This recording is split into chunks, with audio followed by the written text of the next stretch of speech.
حضرت علی چپ کر کے کھڑے ہیں. حضور نے فرمایا کیا سوچ رہے ہو؟ کہا حضور مجھے بھی تو کسی کا بھائی بنائے نا. حضور نے فرمایا انت اخی فی الدنیا والآخرہ، تو دنیا میں بھی میرا بھائی ہے، آخرت میں بھی میرا بھائی ہے.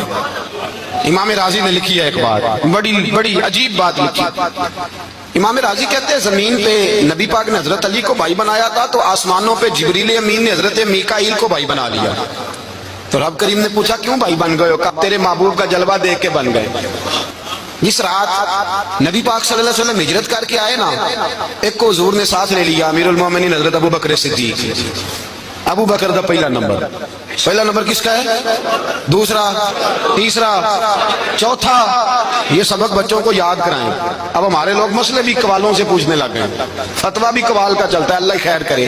حضرت ابو بکر صدیق کو حضور نے ساتھ لے لیا ہجرت کی رات، اور مولا علی شیر خدا کو بستر پہ سلایا. رستے میں بھی بڑا خطرہ تھا، پر بستر پہ اس سے زیادہ خطرہ تھا، اس لیے کہ جب چادر میں لپٹا ہوا کوئی شخص ہے تو کسی کو کیا پتا کون ہے. اگر آ کے وہ پردہ نہ ہٹاتے ایسے ہی قتل کر دیتے تو کیا پرسانے حال ہوتا، کچھ بھی نہ ہوتا. امام راضی کہتے ہیں رب کریم نے فرمایا جبرائیل میکائیل تم دونوں کہتے تھے ہم بھی بھائی بھائی بن گئے، بتاؤ تم میں سے کوئی ایک دوسرے پہ جان قربان کرے گا جان؟ فرشتے خاموش ہو گئے. تو رب نے فرمایا اب نیچے ذرا جلوے تو دیکھو، علی میرے رسول پہ جان قربان کر رہا ہے، جاؤ دیکھو نا جا کے جلوے، تم تو بھائی بھائی بنے تھے. فرشتے عرض کرنے لگے مولا ہماری ڈیوٹی کیا ہے؟ فرمایا اب تمہاری ڈیوٹی یہ ہے کہ تم جاؤ زمین پہ، دو تلواریں لے لو اور علی کی چارپائی کے اوپر کھڑے ہو جاؤ، اس نے میرے مصطفیٰ پہ جان قربان کی ہے، اس کی جان کی حفاظت کرو. وہاں کھڑے ہو جاؤ. فرشتے بھی کرتے ہیں تعظیم میری، فدا ہو کہ ان پر یہ عزت ملی ہے. حضرت شیر خدا مولا علی ہر میدان میں اول، ہر جنگ میں پہل. السابقون السابقون اولئک المقربون.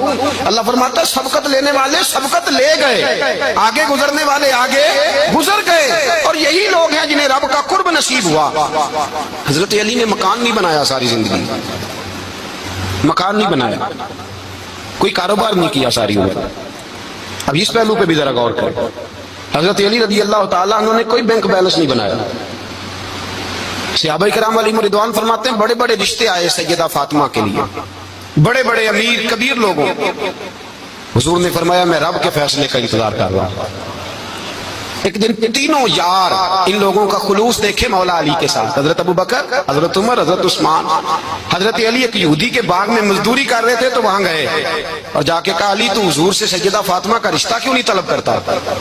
تو حضرت علی کہنے لگے بھائیو نہ مکان ہے نہ گھر ہے نہ کچھ ہے، رشتہ کیسے مانگ لوں؟ کہا تو جا تو صحیح، ہمیں تو لگتا ہے رسول پاک تیرا انتظار کر رہے ہیں. مولا علی شیر خدا کہتے ہیں میں گیا اور جب میں حضور کی بارگاہ میں گیا تو انہوں نے مجھے یار تھے نا تیار کر کے بھیجا، مجھے لفظ بھی سکھائے کیا کہنے ہیں. لیکن جب میں وہاں پہنچا نا تو میرے اندر طاقت ہی ختم ہو گئی بولنے کی. سلام لے کے تو حضور کے پاس بیٹھ گیا. حضور نے فرمایا علی کیسے